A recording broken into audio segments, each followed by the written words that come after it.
اللہ نے اپنے نبیوں کو بھیجا. جتنے بھی نبی حضرت آدم علیہ السلام سے لے کر نبی صلی اللہ علیہ وآلہ وسلم تک اس دنیا میں آئے، وہ اللہ تعالیٰ کے دین کو ہم تک پہنچانے کے لیے آئے تھے. ان کے علم و عمل کا دائرہ یہی تھا، اس کے علاوہ اصلاً کسی چیز سے ان کو کوئی دلچسپی نہیں تھی. یعنی اللہ کے نبی جو ہیں، ان کا مشن ان کا کام صرف اور صرف اللہ کا پیغام لوگوں تک پہنچانا ہوتا تھا. یہ جو ہم کہہ دیتے ہیں کہ نبی صلی اللہ علیہ وسلم طب کی یہ بات بتاتے تھے، ڈاکٹری کی یہ بات بتاتے تھے، انجینئرنگ کی یہ بات بتاتے تھے، کسان کی یہ بات بتاتے تھے، تو آپ صلی اللہ علیہ وسلم کی یہ حیثیت نہیں تھی. آپ صلی اللہ علیہ وسلم صرف اللہ کا دین ایز اٹ از، جیسے کہ اللہ نے آپ کو بتایا ہوتا تھا، وہ لوگوں تک پہنچانے کے لیے آتے تھے. اور اللہ کے نبیوں کا مشن یہی ہوتا تھا. اب آپ نے اس بات کو اچھی طرح سے سمجھ لینا ہے. اس میں شبہ نہیں کہ اپنی حیثیت نبوی کے ساتھ وہ ابراہیم بن آزر بھی تھے. یعنی کہنے کا مطلب یہ ہے کہ بے شک حضرت ابراہیم علیہ السلام اللہ تعالیٰ کے بہت بڑے نبی تھے، اللہ تعالیٰ کے سب سے محبوب پسندیدہ توحید پرست دین حنفی کے پیروکار تھے. لیکن ان کا ایک تعارف تو یہ بھی بنتا ہے کہ وہ آزر کے بیٹے تھے، اور آزر جو تھا وہ بہت بت پرست تھا، بت بناتا تھا، بت بیچتا تھا. حضرت ابراہیم کو انہوں نے مارا پیٹا، اپنے علاقے سے نکال دیا. لیکن حضرت ابراہیم کو جو ہم پہچانتے ہیں اور جانتے ہیں، وہ ہم ان کو ایک پیغمبر کی حیثیت سے جانتے ہیں. ہم ان کو ابراہیم بن آزر کی حیثیت سے اہمیت نہیں دیتے، ہم ان کو اہمیت دیتے ہیں اللہ کے نبی کی حیثیت سے. تو اس طریقے سے موسیٰ بن عمران، عیسیٰ بن مریم بھی تھے، محمد بن عبداللہ بھی تھے، لیکن اپنی اس حیثیت میں انہوں نے لوگوں سے کبھی کوئی مطالبہ نہیں کیا. انہوں نے یہ نہیں کہا تھا کہ میں فلاں کا بیٹا ہوں، فلاں کی اولاد ہوں. انہوں نے اس کا کوئی تقاضا نہیں کیا تھا. ان کے سارے مطالبات صرف اس حیثیت سے تھے کہ وہ اللہ کے نبی ہیں، اور اللہ کا پیغام پہنچانے کے لیے وہ دنیا میں اللہ نے ان کا انتخاب کیا ہے. اور نبی کی حیثیت سے جو چیز بھی ان کو دی گئی ہے وہ دین اور صرف دین. ٹھیک ہے. ان کی حیثیت یہ نہیں ہوگی کیونکہ وہ بہت بڑے تاجر تھے. ان کی حیثیت یہ بالکل نہیں ہوگی کہ جیسے حضرت سلیمان جو تھے وہ بہت بڑے بادشاہ تھے. ہم حضرت سلیمان کو صرف اس طرح سے جانتے ہیں کہ حضرت سلیمان اللہ کے نبی تھے. اور دین صرف دین ہے جسے لوگوں تک پہنچانا ہی ان کی اصل ذمہ داری ہے. اللہ تعالیٰ نے سورہ شورى میں فرمایا، شرع لكم من الدين ما وصى به نوحا والذي أوحينا إليك وما وصينا به إبراهيم وموسى وعيسى أن أقيموا الدين ولا تتفرقوا فيه. اس نے تمہارے لیے، یعنی اللہ نے تمہارے لیے وہی دین مقرر کیا ہے جس کی ہدایت اس نے نوح کو فرمائی، جس کی وہی اے محمد صلی اللہ علیہ وسلم ہم نے تمہاری طرف کی، اور جس کا حکم ہم نے ابراہیم، موسیٰ اور عیسیٰ کو دیا کہ اپنی زندگی میں اللہ کے دین کو قائم کرو اور اللہ کے دین کے اندر کوئی تفرقے بازی پیدا نہ کرو. یہ ہر نبی نے اپنی قوم کو یہی دین دیا. چنانچہ معلوم ہوتا ہے کہ رسول صلی اللہ علیہ وآلہ وسلم نے جنگ میں تیر استعمال کیے، تلوار استعمال کی، اور اس طرح کے دوسرے اسلحے استعمال کیے، اونٹوں پر سفر کیا، مسجد بنائی، اس کی چھت کھجور کے تنوں سے بنائی، اپنے کلچر کے لحاظ سے بعض کھانے کھائے، ان میں کسی کو پسند کیا کسی کو ناپسند کیا، ایک خاص وضع قطع کا لباس پہنا جو عرب میں اس وقت پہنا جاتا تھا، اور جس کے انتخاب میں آپ کے اپنا ذاتی ذوق بھی شامل ہوتا تھا کہ آپ اس طرح کا لباس پسند کرتے تھے اور اس طرح کا لباس نہیں پسند کرتے تھے، اس میں نبوت کا کوئی دخل نہیں تھا۔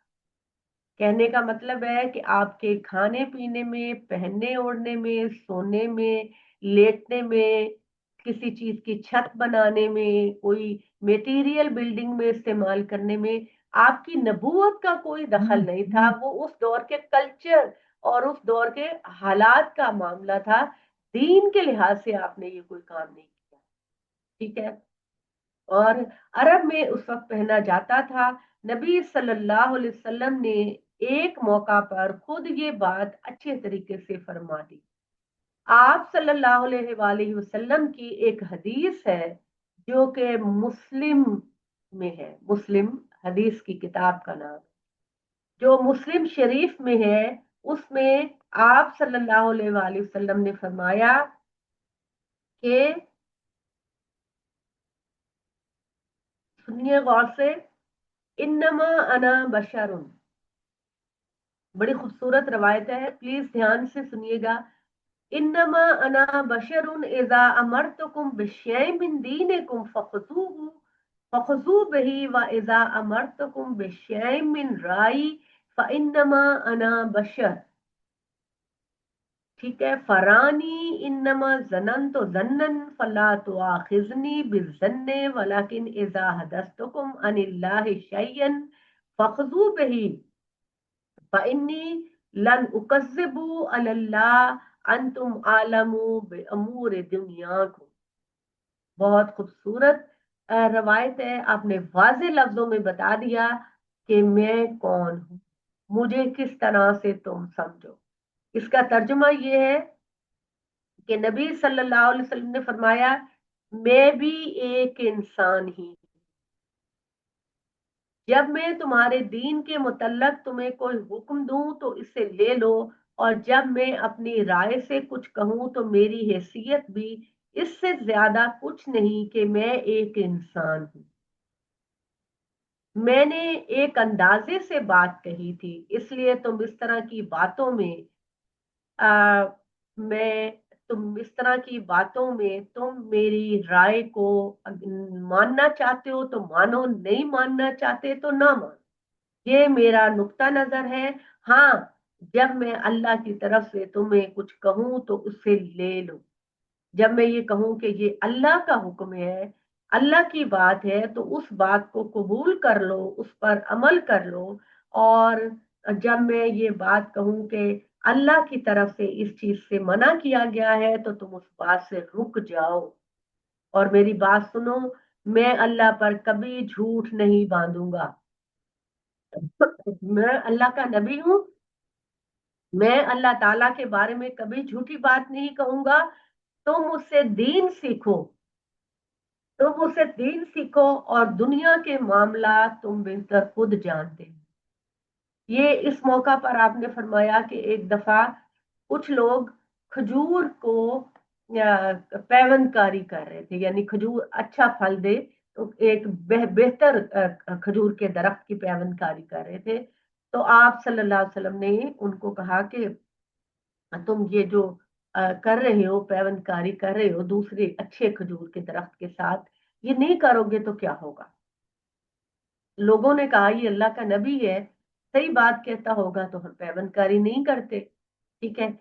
تو انہوں نے پیوند کاری نہیں کی تو اگلے سال پھل بالکل بھی اچھا نہیں آیا۔